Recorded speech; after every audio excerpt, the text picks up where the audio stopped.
सबसे पहले अगर आप सक्सेस तो देखिए ऑटोमेटिक चीज है, हम आदतों की बात अगर कर रहे हैं शुरुआत में, अगर आप कुछ हैबिट्स हैं, कुछ बहुत हेल्दी और सक्सेसफुल एकेडमिक लाइफ की कुछ हैबिट्स हैं, अगर आप इनको इनकलकेट कर लेते हैं, सक्सेस तो जी अपने आप मिलनी तय है। ऐसा होगा ही नहीं कि आप सक्सेसफुल ना हो।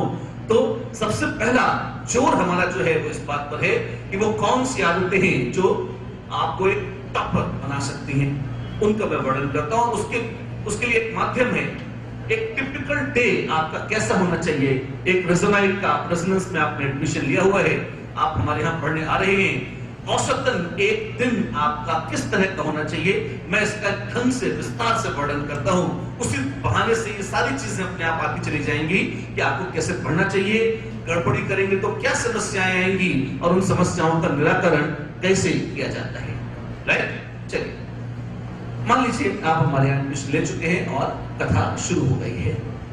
अब आप यूजुअली वैसे 11th और 12th क्लासेस की जो बैचेस की जो क्लासेस हैं वो शाम को लगती हैं, 2:30 या 3 बजे से आपकी क्लास शुरू होगी और आपकी रोज 1, 2 या 3 क्लासेस जैसा भी टाइम टेबल है उसके हिसाब से रहेंगी, डिपेंडिंग अपॉन एक हफ्ते का वो कौन सा दिन है। फ्लेक्सिबल टाइम टेबल होता है, हफ्ते में हर हफ्ते आपको एक फ्रेश टाइम टेबल मिल जाता है और उसके अनुसार आपको क्लासेस अटेंड करनी होती हैं।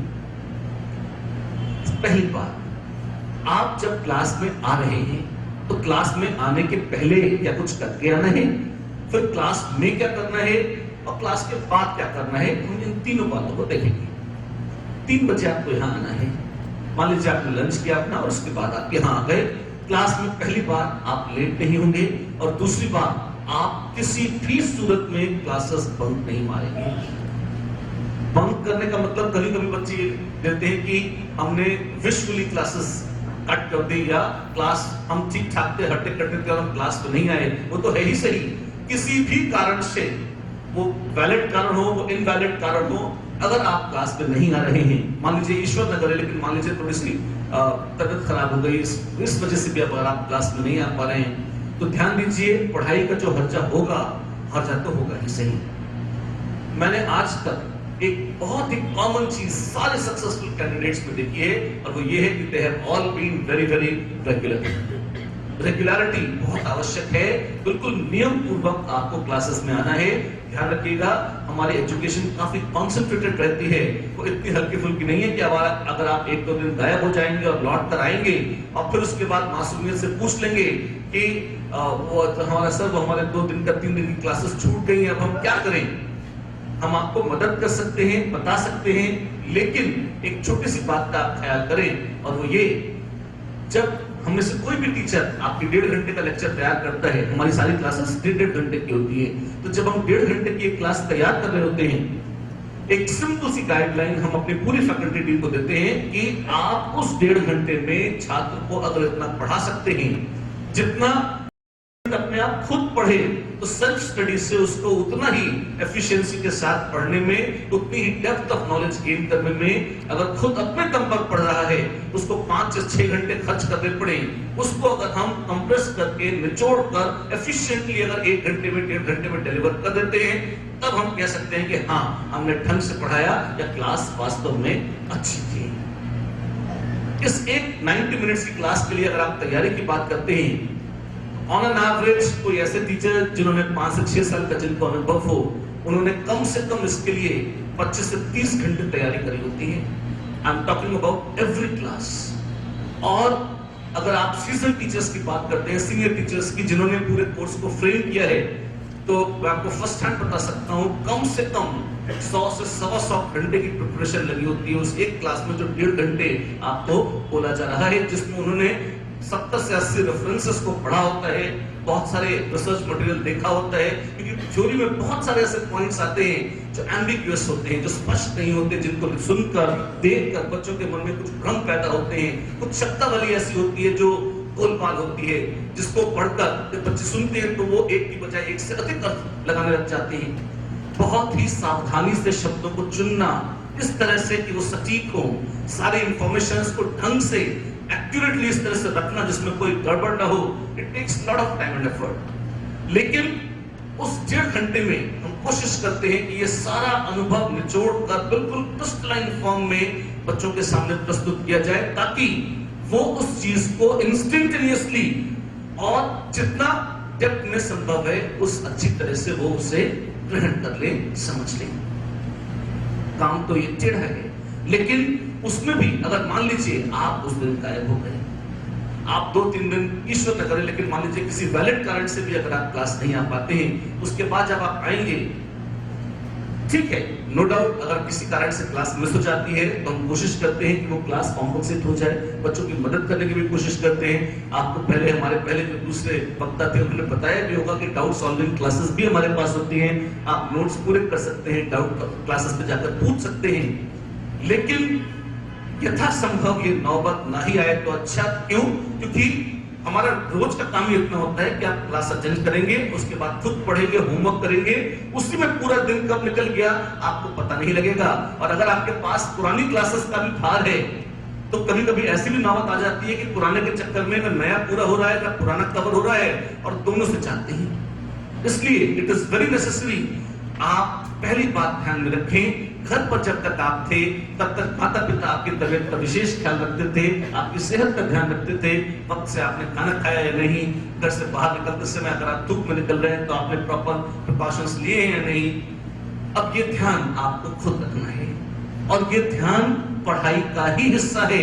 आप इसे कोई एड ऑन लग्जरी न माने, क्योंकि यदि आप बीमार पड़ गए तो आप पढ़ नहीं पाएंगे, उससे हर्जा किसका होगा? पढ़ाई का। तो अपनी सेहत का ध्यान आपने खुद रखना है, कोई कोताही या लापरवाही नहीं करनी है, और 100% इस बात को पढ़ाई का ही हिस्सा माने। ये कोई एक्स्ट्रा चीज नहीं है, आप इसको बिल्कुल अपने नियम से और बहुत ध्यान से और केयरफुली लेकर चलें। फिर हैविंग सेड वन थिंग कि आप रेगुलर रहेंगे। क्लास में कब आना है? अंतिम मोमेंट, हाफते हुए दौड़ते हुए आना, क्लास में थोड़ा सा लेट हो आना, या हश हश में आना, कोई लाभ नहीं है इसका। आप 10 मिनट पहले आइए, तसल्ली से अपने नोट्स निकालिए, रिवाइज करिए। कोई भी क्लास शुरू हो रही है, अगर आप क्लास की शुरुआत के समय कैओस में हैं, आप नाच रहे हैं, गा रहे हैं, चिल्ला रहे हैं, मित्रों से बातचीत कर रहे हैं, और फिर एकदम से क्या हुआ, टीचर प्रकट हो जाते हैं, अब आप चुप हो गए, फिर उसके बाद आप बैठ गए और उन्होंने बोलना शुरू किया, और धीरे धीरे पड़ोसियों से गपशप करते करते धीरे धीरे आपका मन स्थिर हुआ और आपने क्लास शुरू करी। ये एक टिपिकल सीन है, नॉर्मली मैंने देखा है, प्रायः क्लासेस इस तरह से शुरू होती है और प्रायः लोग इसी तरह से पढ़ते लिखते हैं। ये बहुत ही गड़बड़ है। क्यों? कि पूरी एक्टिविटी, पूरे 1.5 घंटे की क्लास उजाड़ने की शुरुआत हो जाती है। कैसे? आप अगर थोड़ा सा मानस बना लें, मन को एक बार शांत कर लें कि ठीक है, आज केमिस्ट्री की क्लास है, अभी मैं केमिस्ट्री पढ़ने वाला हूँ, इसकी क्लास में क्या पढ़ाया था, एक बार पढ़ लिया, नोट्स सावधानी से देख लिए, एक मानस बना लिया कि अच्छा आज ये पढ़ाया जाने वाला है, मैं एक अंदाजा कर लेता हूँ क्या हो रहा है क्लास में या क्या होने वाला है। जब आप मानस बनाकर बैठते हैं और तब जब टीचर बोलना शुरू करते हैं, आप पाएंगे कि बिल्कुल फर्स्ट मोमेंट से आपकी कनेक्टिविटी बैठ जाती है टीचर के साथ, और इस काम में कोई बहुत ज्यादा समय नहीं लगता। अगर आप 1-1.5 मिनट भी थोड़ा सा पन्ने पलट ले, पुराने मन को थोड़ा सा व्यवस्थित कर ले, थोड़ा सा ऑर्गेनाइज कर ले, और मेंटली इस मूड में आ जाए कि हाँ जी पढ़ाई शुरू होने वाली है, आप पाएंगे उस 90 मिनट की, पूरे 90 मिनट की लेक्चर की एफिशिएंसी बहुत बेहतर हो जाती है। कारण अगर आप पहले रैंडमली चल रहे थे, टीचर आ गए, उन्होंने पढ़ाना शुरू कर दिया, धीरे धीरे आपका मन सेट हो रहा है, तो आपके मन को व्यवस्थित होते होते 10-15 मिनट लग जाते हैं। तब तक उन्होंने थोड़ी बहुत चीजें पढ़ा दी, आपको उन्होंने कुछ समझाया, और आपके मन में तो गदर मचा हुआ था, तो वो चीजें आपके मन से, आपके मन में अच्छे से जमी नहीं। फिर उसके बाद मान लीजिए उन्होंने थ्योरी का कोई पॉइंट बताया, फिर उसकी प्रैक्टिस शुरू कराई। अब उस समय क्योंकि आपने ध्यान से सुना नहीं, आपके मन में एक शर्म का भी भाव है कि अब मैंने जब ध्यान से सुना नहीं तो गलती तो मेरी है, अब मैं क्या डाउट पूछूं इसमें जाके कि साहब मुझे समझ में नहीं आ रहा। तो आप चुपचाप बैठे रहते हैं, अड़ोसी पड़ोसी की किताबों में छापते रहते हैं, और बहुत समझदारी के भाव अपने चेहरे पर ले आते हैं और सिर हिलाते रहते हैं कि हाँ भाई सब समझ में आ रहा है। ये बहुत कॉमन प्रॉब्लम है, अधिकांश बच्चे ही करते हैं, और इसी कारण से क्लास को समझने की, क्लास की एक्चुअल यूटिलिटी की जो एफिशिएंसी है वो एकदम डाउन हो जाती है।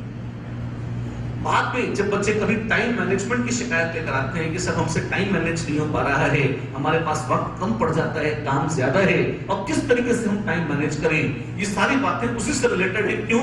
क्योंकि यदि आप वक्त बर्बाद कर रहे हैं तो बाद में आपको लगता है कि वक्त आपको बर्बाद कर रहा है, और फिर जो तकलीफ होनी शुरू होती है, ये उसी का निदान मैं आपको बता रहा हूं। अगर डे 1 से इसको ध्यान से देखेंगे तो आप पाएंगे आपको कभी भी समय की कमी नहीं आएगी। और जेई कोचिंग एक ऐसी जगह है जहां प्रायः सारे बच्चे कंप्लेन करते हैं कि उनको समय कम पड़ जाता है। और मैं आपको बताना चाहता हूं कि जो हमारे टॉपर स्टूडेंट्स होते हैं वो कई बार उल्टी शिकायत लेकर आते हैं, सर दिन में 3-3, 4-4 घंटे खाली काम बच रहा है, थोड़ा काम और दे दीजिए। कई बार वो सोचते हैं कि एक एडिशनल टेक्स्ट बुक करा दीजिए, वो भी कम पड़ जाती है, तो कहते हैं एक और करा दीजिए। क्यों? उनके पास इतना समय कहां से आ जाता है? सिर्फ यही है कि वो वक्त पर काम निपटा लेते हैं, उसको बर्बाद नहीं करते, तो उनके पास समय रह जाता है। अच्छा, सिर्फ यही नहीं है, एक तो जो मैंने पहला पॉइंट बोला था कि आप ध्यान से एक बार मन लगाकर सुनना शुरू करिए, क्योंकि अगर शुरू में गड़बड़ हो गई तो दिक्कत आती है। एक और एस्पेक्ट है इसका, पूरे लेक्चर को ध्यान से जब आप सुन भी रहे हैं, एक चीज और मैंने देखी है, हमारे बच्चे जब पढ़ना शुरू करते हैं, या कहीं भी दुनिया में बच्चे देखते हैं, हमारे बच्चे तो फिर भी बाहर पे बहुत ठीक ठाक होते हैं पढ़ाई के मामले में, बाहर वाले तो और माशाअल्लाह रहते हैं, लेकिन खैर जब हमारे बच्चे पढ़ना शुरू करते हैं तो 90 मिनट लगातार पूरे ध्यान से क्या वो एक चीज सुन पाते हैं? 90 मिनट तो बहुत दूर की बात है, वो 5 मिनट नहीं सुन पाते हैं। क्या बात कर रहे हैं? मैं बिल्कुल सही बोल रहा हूं। और यदि आपको मेरी बात पर विश्वास न हो तो आप एक छोटा सा प्रयोग खुद करके देख लीजिएगा। कल आपकी क्लास शुरू हो रही है, यू कैन ट्राई। कैसे? आप पूरे मनोयोग से क्लास में टीचर की बात सुनना शुरू कीजिए जब वो पढ़ा रहे हैं। हम लोग कहते हैं कि आप बहुत ध्यान से सुनिए, कोशिश करिए कि मन भटक कर दूसरी ओर न जाए। बच्चे कहते हैं कि हमको ध्यान बुझ के तो ध्यान भटका नहीं रहे, अब ध्यान भटक जाता है तो हम क्या करें? तो ध्यान को स्थिर कैसे किया जाए और गड़बड़ी किस किस स्तर पर होती है, मैं ये एक बार इसका एक छोटा सा उदाहरण आपको दे रहा हूं, ध्यान से आप सुने। एक छोटा सा प्रयोग है जो आप चाहें तो कल ही स्वयं क्लासेस में करके देख लीजिएगा। क्या करना होगा? आप ध्यान से टीचर की बात सुनना शुरू करिए, और जिस समय आपका ध्यान बिखर रहा है या मन भटक कर किसी और दूसरी ओर जा रहा है, जिस समय ध्यान भटक रहा होता है उस समय तो होश नहीं रहता, क्योंकि होश रहता तो वापस आ जाते उसी पॉइंट पर। मान लीजिए उन्होंने पढ़ना शुरू किया और बोला कि ये है मोल कंसेप्ट की परिभाषा, ये एवोगैड्रोस नंबर ऐसा होता है। अब मान लीजिए उस क्रूशियल मोमेंट पर आपको घर की याद आ गई, आपको ऐसा लगा कि आपके मोहम्मद सर हमारे बीच में आ चुके हैं, हमारे मैनेजिंग डायरेक्टर, और जिस समय आपका ध्यान, जिस समय मान लीजिए कोई इंपॉर्टेंट बात बताई जा रही है, जैसे मोल की परिभाषा बताई जा रही है, आपका ध्यान भटक गया और आपको घर की याद आ गई। आपको लगा कि यार घर पे पता नहीं क्या खाना पका होगा, मम्मी कितना अच्छा खाना बनाती थी, यहाँ तो मेस का खाना है, पता नहीं वो कैसे बैगन खिला देंगे अपने को, you may not feel good. अब जब तक आपका ध्यान खाने से लौट कर वापस आया, मुश्किल 30 सेकंड का डिविएशन चाहिए, तब तक एक क्रूशियल परिभाषा टीचर ने बोल दी। अब हम ना इधर के ना उधर के, ना तो हमारे लिए यही मत है कि हम खड़े होकर कहते हैं कि साहब मैं घर के बारे में सोच रहा था जब आप पढ़ा रहे थे, तो कृपया आप एक बार फिर बता दीजिए, लेकिन काम की बात तो गई। अब उसके बाद टीचर आगे समझा रहे हैं कि एवोगैड्रोस नंबर की और प्रॉपर्टीज उन्होंने समझानी शुरू करी कि ये ऐसे होता है, वैसे होता है, ऐसे इसका यूज करते हैं। अब आप इधर झांक रहे हैं, उधर झांक रहे हैं कि पहले डेफिनेशन क्या थी, ये क्या बोल गए एकदम से, और हमें समझ में नहीं आ रहा। फिर तुरंत मन में एक भावना का जन्म होता है कि घर जाकर अच्छे से पढ़ूंगा, अभी नोट कर लेता हूं। यह अत्यंत विनाशकारी भावना है, बहुत ध्यान से इसको देखिए आप। क्यों? जैसे ही आप कहते हैं घर जाकर पढ़ूंगा, इसका अर्थ होता है बस बहुत पढ़ लिया, अब रुक जा, अब मत पढ़। अब जैसे ये एक पलायनवादी स्थिति है, आप आज का काम भविष्य पर टाल रहे हैं। क्यों? क्योंकि मुझे अभी काम नहीं करना, इसलिए मैंने सोच लिया कि अब थोड़े कुछ घंटे की तो बात है, घर पहुंचूंगा पढ़ लूंगा। अब उसके बाद क्या होगा? जब वो समझा रहे हैं तो आपने समझने की आवश्यकता मन ही मन त्याग दी। क्यों? क्योंकि आप तो घर जाकर पढ़ने वाले हैं, तो अभी उस पढ़ने की जरूरत क्या है? तो आप क्योंकि क्लास में आ गए हैं और बैठ गए हैं, इसलिए बिल्कुल पूरी समझदारी से आप लेक्चर सुनते हैं, उसे लाते हैं, धड़ाधड़ नोट्स लिखते हैं, भेजे में कुछ नहीं जा रहा, बैठे हुए मुझे से। उसके बाद अच्छा, फिर टीचर ने क्वेश्चंस कराने शुरू करे, बोर्ड पे क्वेश्चन नंबर 1 लिखा, आपने टक टक टक टक लिख लिया। फिर उसके बाद टीचर 1 मिनट रुकते हैं ताकि आप अपने आप कोशिश करें, उस क्वेश्चन को सॉल्व करने का प्रयास करें। आप तो घर पे करने वाले हैं, तो आपने तो उसे किया नहीं। आप बैठे हुए आराम से, और उसके बाद 1-2 मिनट बाद उन्होंने समझाना शुरू किया कि इस क्वेश्चन को ऐसे सॉल्व करते हैं, बोर्ड पर करके दिखा दिया। जैसे उन्होंने बोर्ड पे लिखना शुरू किया, आपने भी उसको लिखना शुरू किया। सॉल्यूशंस आपके कब्जे में आ चुके हैं, अब आपको सिर्फ घर पर पढ़ना है।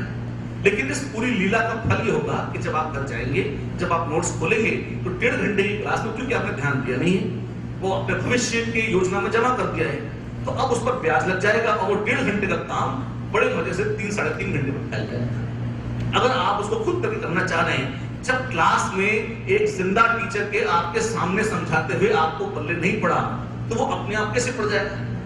फिर आपको लगता है मेरा पड़ोसी बहुत ज्ञानी है, उससे पूछ लेता हूं। अब पड़ोसी को इतना ज्ञान होता तो पढ़ा ही लेता।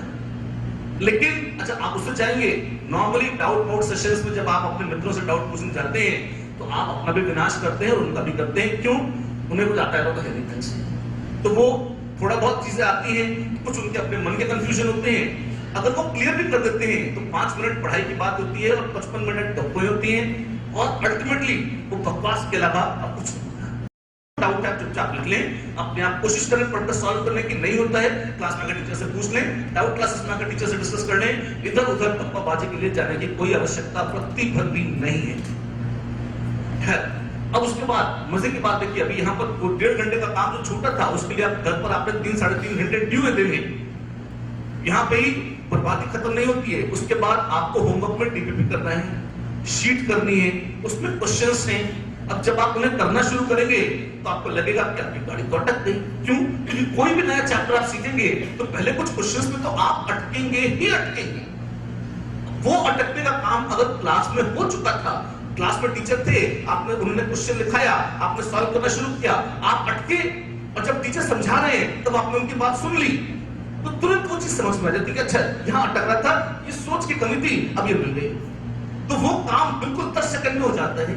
अब आप घर पर बैठे हैं, एक सेंटेंस वो जो मौके पर टीचर ने बोला था, भले वो 2 वाक्य थे पर काम के वो थे, उस 1-2 सेंटेंस के अभाव में आपकी गाड़ी अटकी रहती है। और वो हर क्वेश्चन जो शायद आप 1-1.5-2 मिनट में कर सकते थे, 5-5, 10-10 मिनट तक खिंच जाता है। पौन घंटे की डीपीपी लोग 3-3 घंटे लेकर बैठे रहते हैं, पता नहीं सवाल करिए यार क्या हो रहा है, हम क्वेश्चन नहीं लगा पा रहे हैं, बड़ी टफ है आईआईटी की पढ़ाई। सब बकवास है। जिस रूप में हम उसे पढ़ाते हैं वो बहुत ही परिष्कृत रूप है, बहुत ही सरल तरीका है, बशर्ते उसे सिर्फ ध्यान से सुन लिया जाए। आपको सिर्फ एक काम करना है, उसका 90% मेहनत तो हम कर चुके हैं। उसमें जितना इधर उधर जो कंफ्यूजन थे, जो गड़बड़ियां थी, जो इधर उधर की गड़बड़ी थी, वो सब हम दूर कर चुके हैं। आपने सिर्फ उस चीज को ध्यान से सुनकर ग्रहण कर लेना है, इतना ही है। और उसमें भी कई बार बाधा उत्पन्न हो जाती है। क्यों? कि हमने मौके पर उस चीज को नहीं सुना। दिन में अगर 2 या 3 क्लासेस हो गई आपकी और 4.5 घंटे की आपकी क्लासेस थी, अगर उन 3 क्लासेस में एक भी दिन आपकी गाड़ी स्लिप हुई, आप देखिए आपने 3 साढ़े 3 घंटे 9-10 घंटे का तो वो काम अपने लिए घर पर इकट्ठा कर लिए है जो जरूरत नहीं थी, जो काम क्लास में ही ध्यान से सुनकर आप निपटा सकते थे। होमवर्क अलग से है, दिन में इतने घंटे नहीं होते। फिर आप रोते हुए आएंगे कि साहब हमारा टाइम मैनेज नहीं हो रहा, क्या करें, हम करना शुरू करते हैं, हमारा काम खत्म नहीं होता है। ये सारी बीमारी की जो जड़ है वो कहां से शुरू होती है? जब आप क्लास में सुनते सुनते काम टाल देते हैं, घर जाकर पढ़ेंगे नहीं। इसका मतलब ये नहीं कि घर जाकर नहीं पढ़ना है, इसका ऐसा अर्थ मत निकाल लीजिएगा। इसका अर्थ सिर्फ इतना है कि क्लास में भी पढ़ना है, और आपकी पूरे दिन की पढ़ाई का सबसे कंसंट्रेटेड, सबसे हाईलाइटेड पार्ट क्या है? वो है क्लासरूम। क्लास में ध्यान यथासंभव भटकना नहीं चाहिए, और यदि गलती से शुरुआत में कोई ऐसी नौबत आ जाए कि आपका ध्यान भटक गया, आप में इतना आत्मबल होना चाहिए, इतना साहस होना चाहिए, आप खड़े होकर पूछ ले कि सर आपने ये बताया, ये मुझे समझ में नहीं आया। हो सकता है आपको लगे कि पड़ोसी देखेंगे कि किसी बात समझ में नहीं आई। मेरा विश्वास करिए, जैसे आप हैं वैसे ही आपके पड़ोसी भी हैं। अगर क्लास में और भी बहुत सारे छात्र बैठे हैं, उसमें कई सारे छात्र इस बात का इंतजार कर रहे होंगे कि यार कोई पूछ ले तो हमारा भी कल्याण हो जाए। क्यों? क्योंकि समझ में तो हमें भी नहीं आया। तो आप उस चीज को दोबारा सुन लीजिए, दोबारा पूछ लीजिए, और अगर हमारी गलती हो तो भी हम पूछ लीजिए। क्यों? बाद में सब कुछ तबाह करने से अच्छा है पूछ लीजिए। अब इसमें क्या होगा?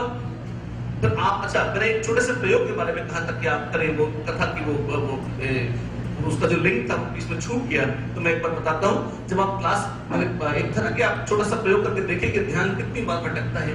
जब ध्यान लौट कर आए, आपको लगता है कि आप थोड़ा डिस्ट्रैक्ट हो गए थे, आप कागज पर एक छोटी सी लाइन बना दीजिए, फिर सुंदरी सुंदरी सुंदरी, फिर आपको लगता है आपका ध्यान भटक गया, फिर जब लौट के आए फिर से एक लाइन बना दीजिए।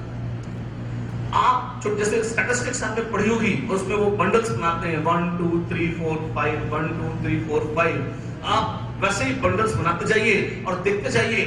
5 मिनट का समय ले लीजिए और देखिए कि 5 मिनट में कितनी बार आपका ध्यान भटकता है। एक बार एक्सपेरिमेंटली खुद अपने लिए करके देखिए, आप हैरान रह जाएंगे। अभी तक जो अच्छे बच्चों ने मुझे रिपोर्ट दी है, ऑन एन एवरेज कितनी औसतन ध्यान कितनी देर तक एक जगह स्थिर रहता है। अगर हम निकालें जो अच्छे छात्र हैं, ये उनका डेटा शुरुआत का मैं दे रहा हूं, बात करें शुरुआत में जब शुरू करते हैं पढ़ाई लेवल पे हमारे साथ 15 से 20 second, that's it. They can hold their attention for not more than 15 to 20 seconds at a given point. उसके बाद कुछ ना कुछ रैंडम ख्याल दिमाग में आ जाते हैं, और यदि छात्र वीक है तो ये 2-3 सेकंड ही रह जाता है, दैट्स इट। आप ये सोचिए, मन में इतनी सारी बातें लगातार चलती रहती हैं। अगर इस एक चीज को आप ठीक कर ले, आप तत्काल बहुत बेहतर स्टूडेंट बन जाएंगे। आपका रिजल्ट तो वही इंप्रूव हो जाएगा इंस्टेंटेनियसली। कैसे करें इसके कई तरीके हैं। अगर आप योग की दृष्टि से देखें तो आप प्राणायाम कर सकते हैं, उससे आप उसको बेहतर कर सकते हैं, नो डाउट। लेकिन हम पहले अगर हम सिर्फ क्लासरूम की बात करें तो क्लासरूम में एक बहुत सक्सेसफुल तरीका है जो मैं आपको बता रहा हूं, जो हमारे टॉपर स्टूडेंट्स ने खूब आजमाया हुआ है और बहुत अच्छा फीडबैक उन्होंने इसके बारे में दिया है।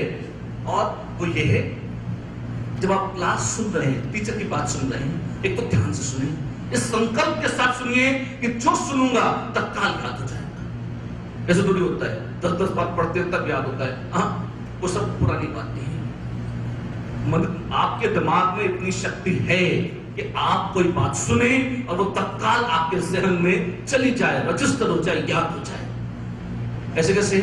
मुझे ध्यान आता है जब मैं कोटा में नया नया आया था, मैंने एक मकान किराए पे लिया और पूछा मकान मालिक से मकान नंबर क्या है, तो उन्होंने बता दिया इतना है।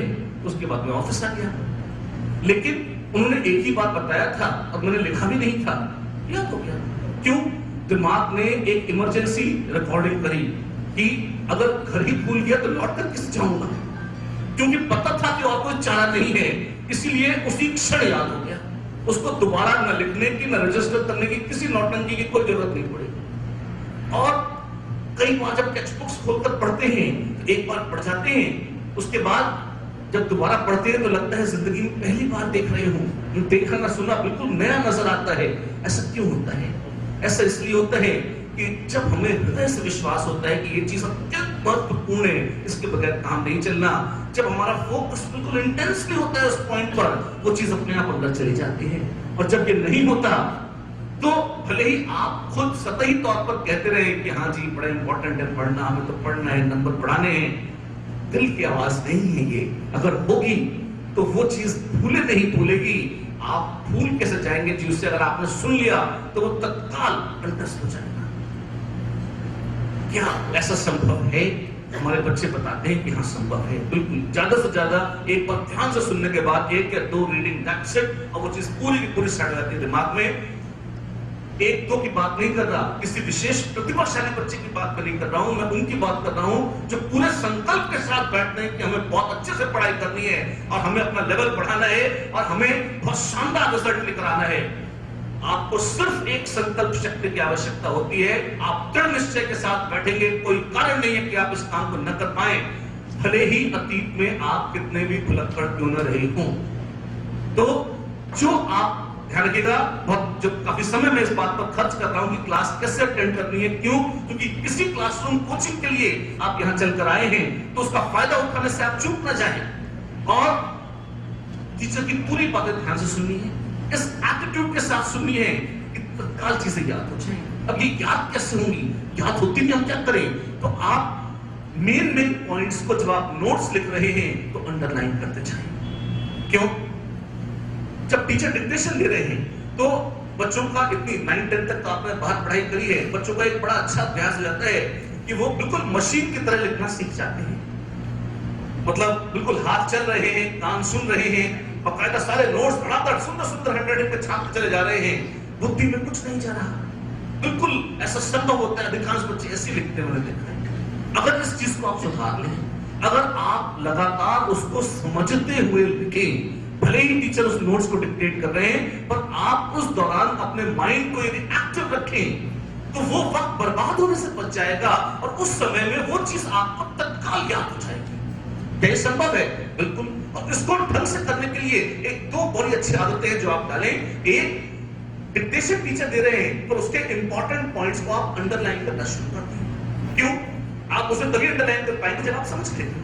तो जैसे आप देखेंगे अरे मैंने मेन पॉइंट्स अंडरलाइन नहीं करे, तो आपको ध्यान आ जाएगा अरे ध्यान भटक रहा है, ढंग से दो, आप उसको अंडरलाइन करें। फिर यही नहीं, मेन पॉइंट्स जो आपने अंडरलाइन करे हैं मन में उनको तत्काल रिपीट करें। अच्छा ऐसा था, कुछ भी जो परिभाषा है, कोई फॉर्मूला है, मन में एक बार अपने मन में अंदर ही अंदर उस चीज को रिपीट कर लें।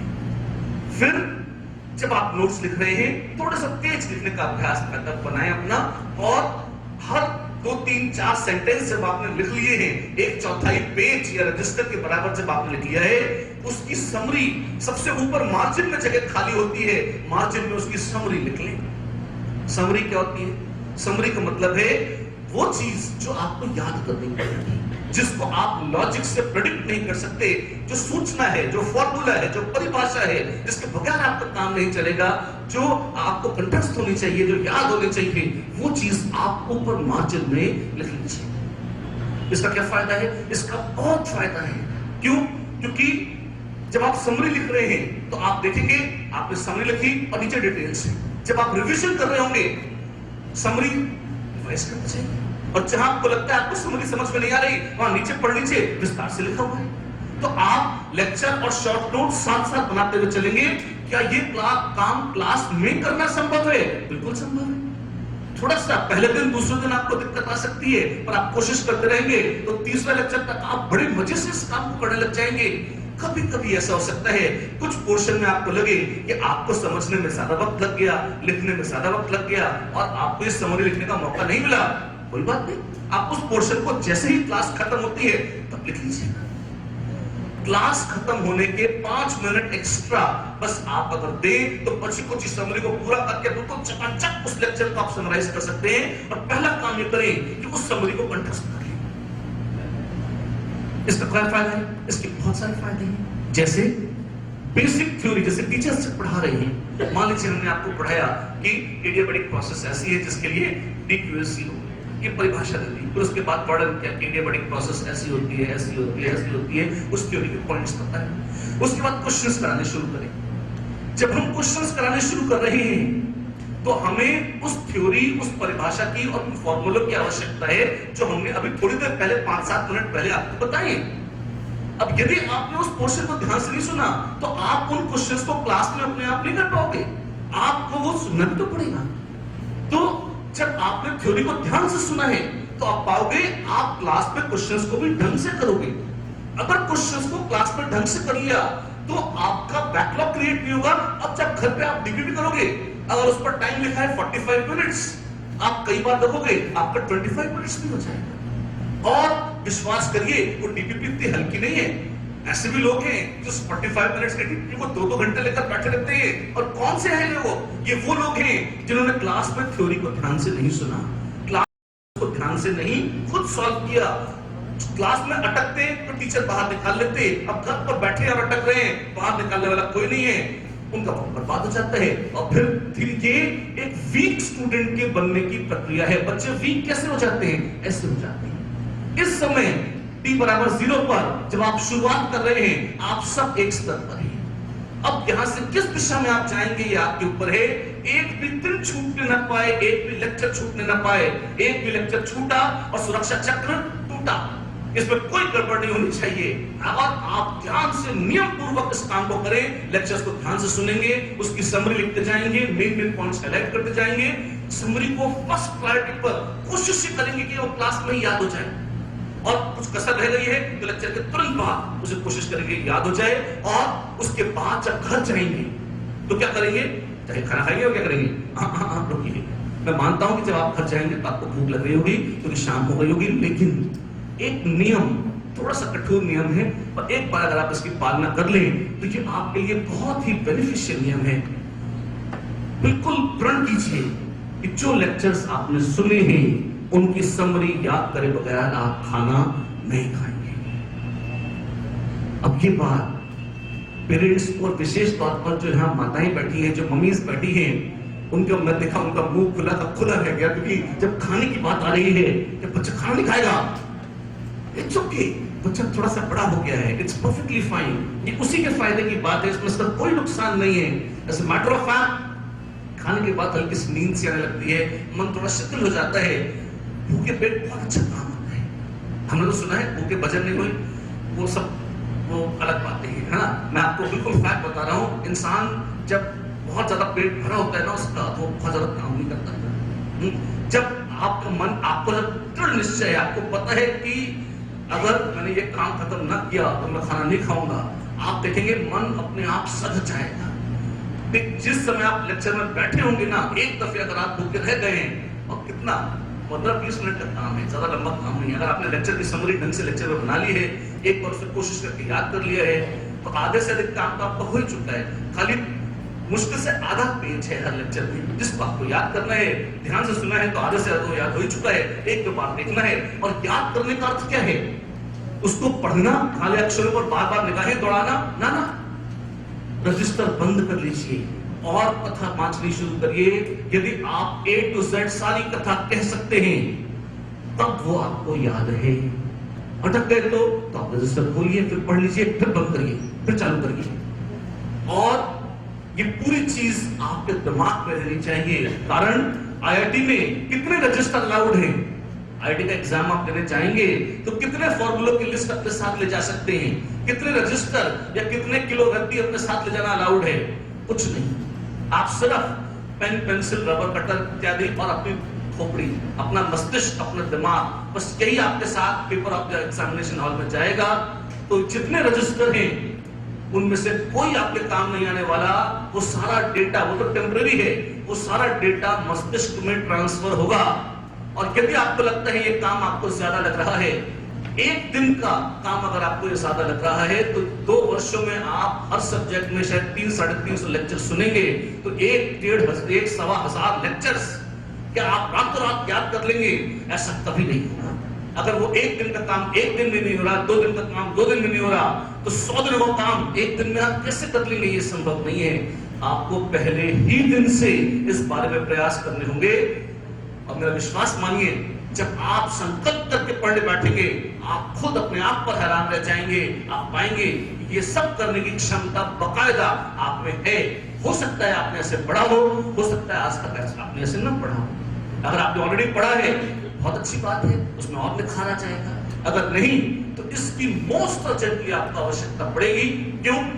फर्स्ट क्लास एफिशिएंसी लेकर चलेंगे। ध्यान रखिएगा, किसी भी आदत को सेटल होते होते 3 हफ्ते तो लग ही जाते हैं। इन 3 हफ्तों के दौरान यहाँ पर मैं बता सकता हूँ बहुत क्रूशियल रोल पेरेंट्स का आता है, विशेष तौर पे मदर्स का आता है, क्योंकि कई बार बच्चों से ज्यादा बात करती हैं। तो जिस समय जब आप बच्चों से बात करें, जिस समय आप उनसे पूछें कि बेटा तुमने खाना खा लिया या नहीं, कैसी तबीयत है क्या नहीं, एक चीज और पूछ लें साथ साथ, तो पहले पूछ लें, अच्छा आज के लेक्चर्स की समरी बनाई या नहीं, आपको समरी याद तो है तुम्हें? और अगर 2 बात कही, बच्चे भी इस बात को समझे कि वो इन बातों पर खींचे नहीं। कई बार बच्चे बहुत ज्यादा इस चीज को अप्रिशिएट नहीं करते कि पेरेंट्स उनकी पढ़ाई पे ज्यादा तामझाम करें, क्योंकि उनको लगता है कि इससे उनकी स्वतंत्रता में थोड़ा सा खलल पड़ रहा है। उसको वो कई और तरीकों से, कई और बहानों से कहते हैं, पर मुद्दे की बात ये होती है कि भाई हम जो कर रहे हैं सो कर रहे हैं, मत पूछो हमसे एक सीमा से ज्यादा। लेकिन अगर आप इस पॉइंट पर ढंग से कोऑपरेट करेंगे, अगर कहीं आप डिविएट कर रहे हैं, और इसमें सबसे बड़े सहायक हो सकते हैं आपके पेरेंट्स। हो सकता है वो फिजिक्स, केमिस्ट्री, मैथ्स न जानते हो सकता है वो बहुत ज्यादा, उन्होंने उतनी ज्यादा पढ़ाई भी ना करी हो सकता है वो हाईली क्वालिफाइड हो, इससे कोई फर्क नहीं पड़ता। सिंपल सा प्रश्न है, एक लाइन का, आज लेक्चर थे, हाँ आप गए, ठीक है, लेक्चर ध्यान से सुने, बिल्कुल समरी बनाई है या नहीं, और उसे याद कर लिया है या नहीं, क्यों? जब आप घर पर होमवर्क कर रहे हैं, जब आप डीपीपी या शीट सॉल्व कर रहे हैं, ये उसके पहले का काम है। अगर आपने इस काम को ठीक से कर लिया, लेक्चर के बाद 5 मिनट, लेक्चर के बाद 15-20 मिनट खाने के लिए, बस इतने में वो लेक्चर बिल्कुल चकाचक हो जाएगा। इसको छोड़ दिया तो ये काम 3-3.5 घंटे में भी नहीं सलटेगा, ध्यान रखिएगा। अगर कर लिया तो इतने हो जाएगा। अब आप डीपीपी लगाइए, शीट लगाइए, फटाफट हो जाएगी। आप जितना समय नष्ट करते, डीपीपी खोलकर बैठे हुए हैं, डीपीपी को घूर रहे हैं, डीपीपी आपको घूर रहा है, आपसे क्वेश्चन नहीं लग रहे, वो सारा फालतू समय बच जाएगा। आप फटाफट काम करेंगे and you will emerge as a very good student and you will emerge as a topper। ये फॉर्मूला हम हमेशा ओरिएंटेशन क्लास में बच्चों को बताते हैं, इनको बहुत मोटिवेट करते हैं कि इसे करें। ये अच्छा है, सुनने में भी थोड़ा सा बच्चे संजीदा हो गए, उनको लग रहा है कि अच्छा काफी काम करना पड़ेगा। हाँ सच है, लेकिन एक बात मैं आपको बताता हूं, आपको इस काम को करने में बहुत मजा आएगा।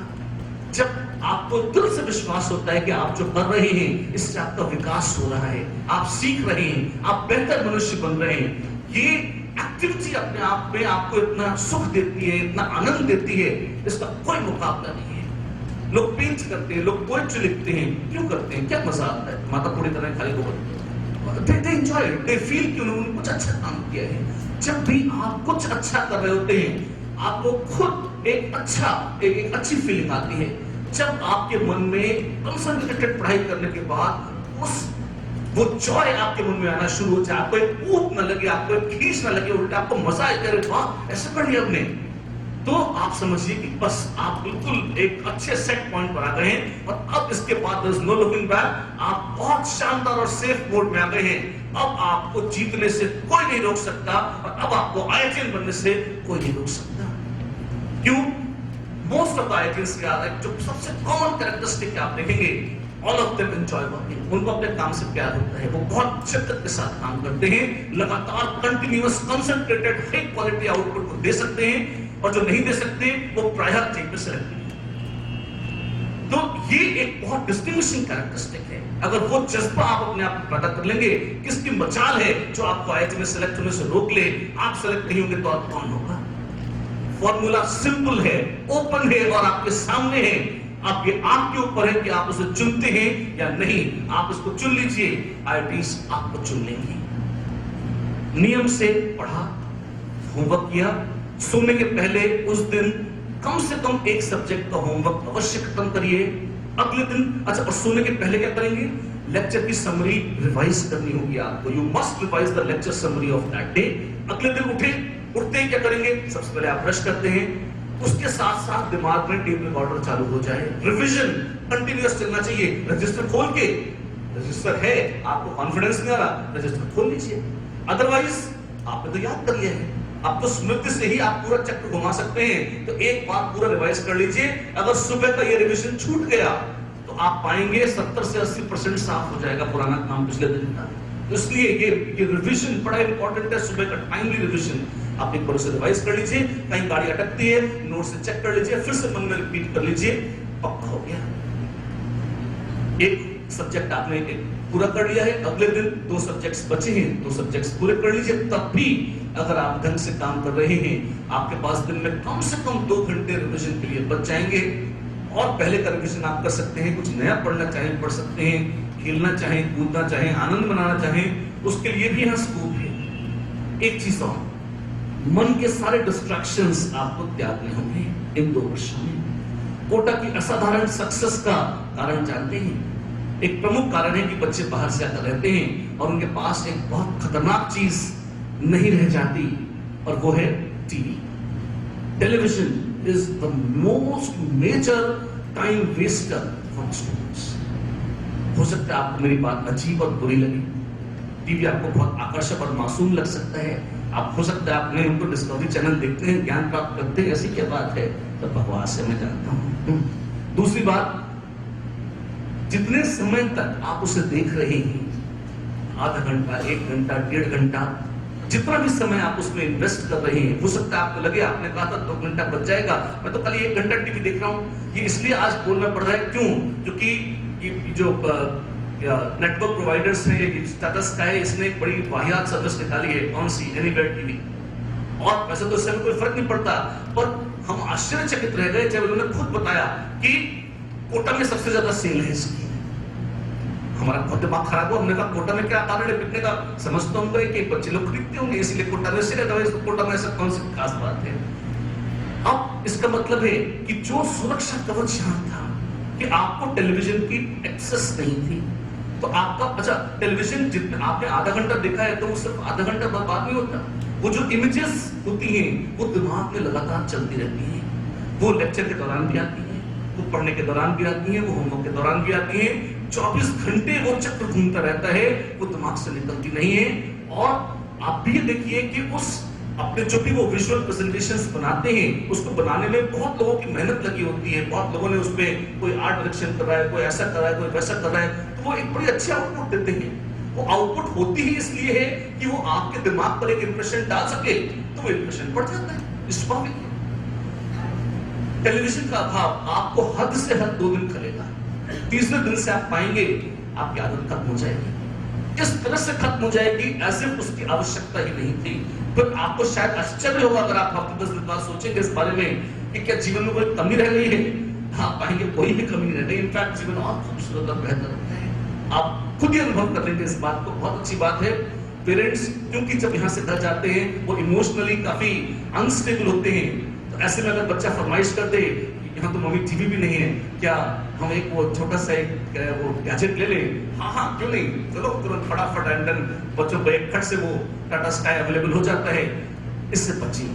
आप भविष्य बनाने यहाँ आए हैं तो और एक्सीडेंटली उसमें कैसी चीज हो गई है जिस पर टेलीविजन का दखल बंद हो गया है, ईश्वर की कृपा है, इसको मान लें और छोड़ दें। टाटा स्काई नहीं है, लेकिन उनकी सेल्स प्रमोट करने के और भी तरीके हो सकते हैं, कहीं और बेचते रहे। हमारा शहर इस काम के लिए ठीक नहीं है, उससे आपका भविष्य जुड़ा हुआ है। हर वो चीज जो आपको डिस्ट्रैक्ट करती है मत करिए। तो क्या मूवीज देखना बंद कर दें? कम तो कर ही दीजिए। अगर आपको लगता है कि आपका दिमाग बहुत ज्यादा उस तरफ है और आपको बिल्कुल आपको चैन नहीं पड़ रहा है, महीने 2 महीने 3 महीने में एक आध मूवी देख सकते हैं। आप ऐसा फॉर्मूला बना सकते हैं कि जब टेस्ट होगा और मेरे एक मान लीजिए 80% से ज्यादा मार्क्स आएंगे, I will watch a movie. अब 80% से ऊपर नंबर तो क्या मुश्किल ही होते हैं आने, है ना?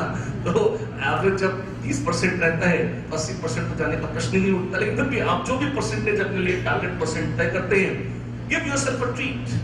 अदरवाइज ये सब डिस्ट्रैक्शंस यथासंभव आप अवॉइड कर सके तो बेहतर है। जिस जगह आप हैं इस समय भारत में शायद मां सरस्वती का ये सबसे जागृत मंदिर है। जब हम जागृत देवता की बात करते हैं, आप पाएंगे कि वो जगह तपस्या क्या होती है। तपस्या ये नहीं होती कि आप वन में बैठे हैं और लगातार जिस तरह से क्लासिकल तरीकों से आपने उसको सुना होगा लोग कर रहे, हो सकता है वो तरीका हो, मुझे उसका ज्ञान नहीं है, मैं उस बारे में कुछ नहीं कहूंगा। लेकिन मन को उसकी इच्छा के विरुद्ध विकास की तरफ मोड़ देना, अपने से बलपूर्वक वो सब करा लेना जिससे अपना विकास हो, ये तपस्या है। आप तब ही कर रहे होंगे तो आप उसको जब कर ही रहे हैं तो उसके गौरव को भी साथ साथ ग्रहण करें। उसके लिए मन में पश्चाताप रखें, खुशी से उस काम को करें कि वाह हम इतना ऐसी बढ़िया एफर्ट डाल रहे हैं खुद अपने डेवलपमेंट के लिए, जो शायद बहुत कम छात्र ऐसे होते हैं जिनको ये मौका मिलता है, जिनको ये अपॉर्चुनिटी मिलती है तो वो यहाँ आ सके और इस रूप में इस तरीके से पढ़ सके। जब आप इसे कर रहे हैं पूरी शानदार तरीके से करिए, ऐसे करिए जैसा किसी ने आज तक नहीं किया, जैसा आपने आज तक नहीं किया, ना देखा और ना सुना। काम का तरीका ऐसा बढ़िया होना चाहिए और जितना शानदार तरीका होगा, जितनी भव्य आपकी भावना होगी, उतना ही भव्य आपका रिजल्ट होगा। मेरा 100% विश्वास ही नहीं बिल्कुल पक्का वचन है आपको, इसमें कहीं कोई कोताही नहीं होगी। आप एक लक्ष्य के लिए कटिबद्ध होकर बैठे कि आप अपना कितना डेवलपमेंट करेंगे, अपनी कितनी अच्छी अच्छी चीजों को इनकलकेट करेंगे, सीखेंगे जितना आपने आज तक कभी नहीं किया। आपका आइडियल सिलेक्शन कोई नहीं रोक सकता। दिन समाप्त होता है, आप उठे, आपने रिविजन किया, पढ़े। अच्छा एक चीज और, जो हम आपको पढ़ाने वाले हैं, आप थोड़ा सा ये पता करके आइए कि हम क्लास में टीचर से आप पूछ सकते हैं कि तो कई बार हम जैसे केमिस्ट्री में तो हम डीपी में लिख कर भी हमने एक नई प्रैक्टिस शुरू करी है लेने की कि हम क्या पढ़ाने वाले हैं। एनसीईआरटी से एक बार उसे पढ़ लीजिए। क्यों? मान लीजिए आपको पता चला कि आज हम आइडियल गैस लॉ पढ़ाने वाले हैं। एनसीईआरटी आपने खोली और आपने 2 पन्ने आइडियल गैस लॉ के एक बार निगाह दौड़ा ली। 10 मिनट लगेंगे, आपको ज्यादा वक्त नहीं लगेगा, एक बार देखिए। फिर जब बच्चों को मैंने सलाह दी तो बच्चे कहते हैं कि सर हमने तो सिर्फ पढ़ा, हमें तो समझ में नहीं आ रहा, तो मैं बहुत खुश हो जाता हूं। मैं कहता हूं चलो बहुत अच्छी बात है, कम से कम ये तो समझ में आ रहा कि समझ में नहीं आ रहा। क्यों? क्योंकि मान लीजिए आपने उसमें 2 पन्ने पढ़े और आपको लगता है कि उसमें कोई खास बात ऐसी आई, मान लीजिए बॉयल्स लॉ ऐसा आया जो आपको पहले नहीं पढ़ा, आपको लगा ये बहुत रहस्यमय है। अब जब टीचर ने क्लास में बोलना शुरू किया, आपका ध्यान कभी हाँ कभी ना होता रहता है, कभी स्थिर होता है, कभी भटकता है, कभी स्थिर होता है, कभी भटकता है। लेकिन जैसे ही टीचर ने बोला बॉयल्स लॉ, आपने मांग खड़े हो गए, कुछ ऐसा आ गया जो गड़बड़ था, आपने ध्यान दे दिया। क्रूशियल पॉइंट्स, कम से कम अगर आपको समझ में नहीं आ रहा तो आपको ये तो पता है कि आपको यहाँ कष्ट हो सकता है, यहाँ कष्ट की संभावना है। तो जैसे ही वो पॉइंट क्लास में प्रस्तुत होता है, आप तुरंत आपका ध्यान वहां चला जाता है, अरे सुनिए ध्यान से गड़बड़ ना हो जाए। और बस यहीं पर अगर गड़बड़ होती तो दिक्कत आपको ज्यादा आती। जो सेंसिटिव पॉइंट्स थे उनको आपने क्लास में ध्यान से सुन लिया और कैप्चर कर लिया, तो जी बहुत बढ़िया काम हो गया। तो वो थोड़ी सी प्रिपरेशन अगर आप करके आएंगे, आप पाएंगे आपकी एफिशिएंसी बहुत अच्छी रहेगी। और मेरे ख्याल से शुरू में तो आप इतना ही कर लीजिए, यही अपने आप में एक बहुत बड़ी बात है। एक अंतिम चीज जो मैं बोलना चाहता हूं, सेकंड अंतिम नजर, वो ये है 3 घंटे से 3.5 घंटे एक मुश्त लगातार कुर्सी मेज पर बैठकर पढ़ने का अभ्यास आपको पहले 15 दिन में सिद्ध करना है। क्या क्या क्या क्या? You need to sit down on table and chair properly and study continuously for 3.5 hours. कम से कम 3.5 घंटे कुर्सी मेज पर बैठकर लगातार पढ़ने का अभ्यास आपको होना चाहिए। क्यों? क्योंकि आईडीजी 3 घंटे का होता है। 15 मिनट पहले आपको बैठा दिया जाता है और 15 मिनट तो यार एक्स्ट्रा आना ही चाहिए। आपको कोई कष्ट नहीं होना चाहिए, ऐसा नहीं होना चाहिए कि एग्जाम के अंत आते आते आपका मन इतना व्याकुल हो जाए कि अब उनके बाद जो पेपर फेंक के क्यों कमर में दर्द होने लग गया। बच्चे कई बार कुर्सी मेज पर बैठकर पढ़ने के आदी नहीं होते। उन पहले वो 10 मिनट मेज पर बैठते हैं, उसके बाद उनको अपनी किताबें फैलाते हैं, उनको लगता है मेज बहुत छोटी है और किताबें बहुत ज्यादा। उसके बाद वो सारा सामान लेकर बिस्तर पर शिफ्ट हो जाते हैं। उसके बाद पहले तो बैठते हैं, 2-5 मिनट में लेट जाते हैं, धीरे धीरे उन्हें झपकी आने लगती है। ये एक बहुत ही कॉमन एल्गोरिथम है जो सबके साथ होता है। सारे विद्यार्थी इस प्रक्रिया से गुजरते हैं। अगर आपको हल्की फुल्की पढ़ाई का ड्रामा करना है तो ये बहुत अच्छा है, पर अगर ढंग से बैठकर तत्वचित्त होकर आपको कंटिन्यूअस पढ़ना है तो कुर्सी मेज पर बैठकर ही पढ़ना होगा। और अगर आपको मेरी बात पर विश्वास न हो तो कम से कम इस बात पर तो विश्वास होगा कि जब आप आईटी का एग्जाम देने जाएंगे तो आप या तो अपने साथ कोई बिस्तरा ले जाएंगे और नहीं जमीन पर लेटकर आपको एग्जाम देने की परमिशन मिलेगी। आपको वहां तो कुर्सी मेज पर बैठकर ही पढ़ना होगा। तो वहां पर अगर आप कुर्सी मेज पर बैठकर एग्जाम देंगे, उसका अभ्यास आपको पहले दिन से ही करना होगा। इस दौरान आप किसी भी एक्टिविटी के लिए बीच में नहीं उठेंगे। पानी पीने के लिए, बिस्किट खाने के लिए, टॉयलेट जाने के लिए, मोबाइल फोन अटेंड करने के लिए, रूम का दरवाजा खोलने के लिए, यथासंभव आप किसी भी एक्टिविटी के लिए बीच में उठने वाले नहीं हैं। आप चुपचाप बैठेंगे, एक कंटिन्यूअस सीटिंग ढंग की और लगातार पढ़ेंगे। बीच में अच्छा कभी कभी जब बच्चे से शुरू करते हैं इस अभ्यास को तो वो कहते हैं कि आधे पौन घंटे बाद हमारा मन बहुत व्याकुल हो जाता है और फिर पढ़ाई में मन नहीं लगता, तो बैठे रहने का फायदा ही क्या है? आप सबसे पहले संकल्प पूर्वक बैठे रहिए। पहले मन व्याकुल होगा, होने दीजिए। पढ़ाई में मन नहीं लग रहा, न लगे। बैठे बैठे आपकी तबीयत सड़ जाएगी। फिर मन में से फिर आवाज आएगी, जब बैठे ही हूं तो चलो पन्ना ही पलट लेता हूं, देखो शायद समझ में आ जाए। अगली स्टेज होती है मन लग जाता है। मन उद्दंड ही होता है और उसको ठोक पीट कर सही करना ही पड़ता है। और आप और मैं आईटी की परीक्षा का समय नहीं बदल सकते, 3 घंटा तो रहेगा। तो आपको 3 घंटे का अभ्यास तो सेट करना ही होगा। इसे जितनी जल्दी कर ले उतना अच्छा है। बल्कि मैं और भी आगे कहूंगा कि पहले तो 3 घंटे होते हैं, फिर 2 घंटे का लंच होता है, फिर से 3 घंटे का फिर एग्जाम होता है आईटी का। जब हम यहाँ टेस्ट लेते हैं तो हम देखते हैं कि जो पेपर 1 है उसमें बच्चों के जितने नंबर आते हैं, फाउंडेशन में शुरू में पेपर 2 में कई बार उसके आधे से भी कम रह जाते हैं। क्या पेपर अगला वाला टफ होता है ना? बच्चों की ऊर्जा समाप्त हो जाती है। वो पहले 3 घंटे तो अपना ध्यान फोकस कर पाते हैं और उसके बाद उनका ध्यान इतना बिखर जाता है कि वो उसको ढंग से स्थिर ही नहीं कर पाते और पेपर नहीं कर पाते। आपको क्या करना है? कुर्सी मेज पर बैठकर ढंग से पढ़ने की प्रैक्टिस यदि आप घर पर डे 1 से सेट करेंगे, आप पाएंगे मामला बहुत बढ़िया जाएगा। और ध्यान रखिएगा, पहले 2 टेस्ट के बाद शफलिंग भी होनी है। उसमें आपको अपने आप बहुत अच्छी फीलिंग आएगी अगर आपके मार्क्स अच्छे आ रहे हैं टेस्ट में। तो बिल्कुल निश्चित तौर पर अभी से ही इस अभ्यास की ओर आप जुट जाएं टेबल कुर्सी पर बैठ कर पढ़ना सेट करें। 3-3, साढ़े तीन घंटे, 2 सेटिंग डेली।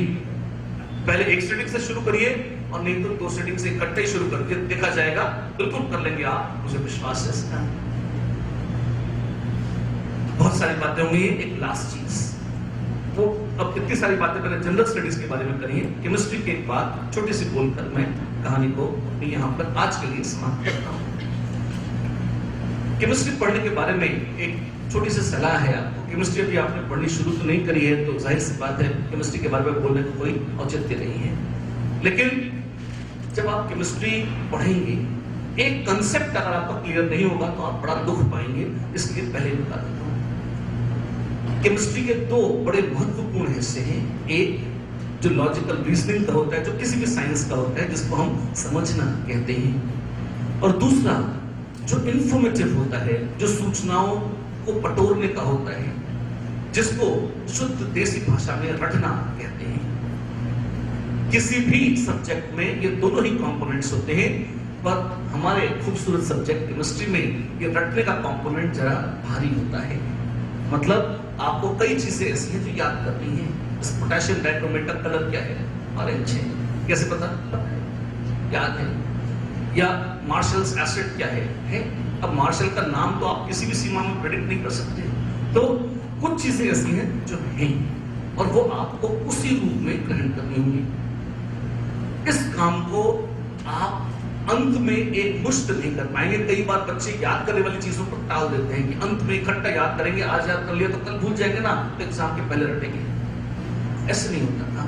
क्यों? अगर आप एग्जाम के पहले उसको याद करने बैठेंगे तो आपके पास इतने सारे काम होंगे कि आप उसे याद कर नहीं पाएंगे, और कर भी पाए तो एग्जाम में कंफ्यूजन होते हैं। अरे ये अल्कीन का टेस्ट है, अल्काइन का, फेरस है, फेरिक, इसका एक टेस्ट आ रहा है, कौन रिएक्ट करेगा इससे, कौन नहीं करेगा। इस तरह के सारे कंफ्यूजन एग्जाम में प्रकट होते हैं अगर अंतिम समय पर याद किया हो तो आपको केमिस्ट्री पढ़ने का बहुत सरल सा नियम है। अगर आप बहुत अच्छी स्कोरिंग केमिस्ट्री बनाना चाहते हैं, ध्यान रखिएगा केमिस्ट्री बड़ा खूबसूरत सब्जेक्ट है। इन तीनों में इस संदर्भ में ये ब्रह्मा विष्णु महेश की जो त्रयी है हमारे फिजिक्स केमिस्ट्री मैथ्स की, उसमें केमिस्ट्री भगवान आशुतोष भोले शंकर की तरह है, शीघ्र प्रसन्न होने वाली। लेकिन यदि आपने ठीक काम ना किया तो उतना ही नाश कर देती है। बिल्कुल ध्यान रखिए। आपको सबसे सुविधा से नंबर किसमें मिल जाते हैं? केमिस्ट्री में। क्या सबसे आसान है केमिस्ट्री? हाँ, तो आप इसे पढ़ना बंद कर दें। ये तभी तक आसान है जब तक रोज नियम से कम समय देकर भी सही पर पढ़ी जाए। सबसे ज्यादा वक्त तो आपको शायद मैथ्स को देना होगा शुरुआत में, क्योंकि गणित जब तक बहुत सॉलिड ना हो तब तक आपका काम बहुत अच्छा नहीं हो सकता। फिजिक्स निश्चित रूप से दिमाग बांधती है। आप जितना उसको प्रैक्टिस करेंगे, जितना अभ्यास करेंगे, उतना आपका लॉजिक डेवलप होगा, ब्रेन पॉलिश होगा। बहुत सुंदर है। मैं यहां तक कहने को प्रस्तुत हूं कि आप भले ही इन दोनों सब्जेक्ट से कम समय केमिस्ट्री को दें, लेकिन 1 घंटा नियम से रोज केमिस्ट्री याद करने का अभ्यास आप बनाएं। 1 घंटा रोज। 1 घंटे में नई चीजें तो शायद 10 मिनट की होंगी, 50 मिनट तो पुराना रिविजन होगा जो आपको याद करना है, आपने पहले जो सब्जेक्ट पढ़ा हुआ है। लेकिन और ये आज जब हम 2 साल की शुरुआत कर रहे हैं तब मैं कह रहा हूं 1 घंटा रोज। अगर यही बात आप 3 महीने, 6 महीने, साल, 2 साल बाद सुनेंगे तो ऑब्वियसली घंटे बढ़ जाएंगे, है ना। लेकिन अगर नियम से इससे आप याद करने का काम करते रहेंगे, आपको शायद इतनी सी कष्ट नहीं होगा कभी केमिस्ट्री में, और बहुत ही सुंदरता से और सुविधा से ये सब्जेक्ट आपको बहुत ही सुंदर फल देकर जाएगा। और ये ध्यान रखिएगा, रटना मूर्खता का लक्षण नहीं है। पढ़ाई में दोनों चीजों की आवश्यकता पड़ती है, लॉजिकल अंडरस्टैंडिंग की भी और बेसिक इंफॉर्मेटिव नॉलेज की भी। अगर इंफॉर्मेटिव नॉलेज आपके पास नहीं है तो आप अपना लॉजिक लगाएंगे किसके ऊपर? कुछ चीजें तो आपको याद करनी पड़ेगी। C4 कार्बन होता है, ये तो आपको पता होना चाहिए। अगर वहां पर आपको एग्जाम में ये डाउट आ जाता है कि RH रोडियम है या रेडियम है, तो फिर आप उसको नहीं कर पाएंगे आगे। बेसिक सिंबल्स हैं, बेसिक सूचनाएं हैं, मेथड्स ऑफ प्रिपरेशन है, कंपाउंड्स के नाम हैं, डिस्कवरर्स के नाम हैं, कई बार नेम्ड रिएक्शंस आते हैं, कुछ चीजें हैं और आप उनको बहुत ज्यादा मीमांसा में पड़े बगैर याद कर लीजिए। याद करने वाली चीज को अगर आप समझने की कोशिश करेंगे तो दुख पाएंगे, ही जैसे आप समझने वाली चीजों को अगर जबरदस्ती रखते हैं तो भी उससे आपको दिक्कत होती है। मेरे ख्याल से इतना बहुत है, तो काफी कुछ कह लिया, आपने सुन लिया, और मुझे उम्मीद है कि आप इन सब बातों को ध्यान रखेंगे और इसका आपको अच्छे से लाभ भी होगा। फिर आगे भी मुलाकातें होती रहेंगी, बहुत बातें होंगी। आज के लिए काफी है। God bless you all. इस बच्चे के साथ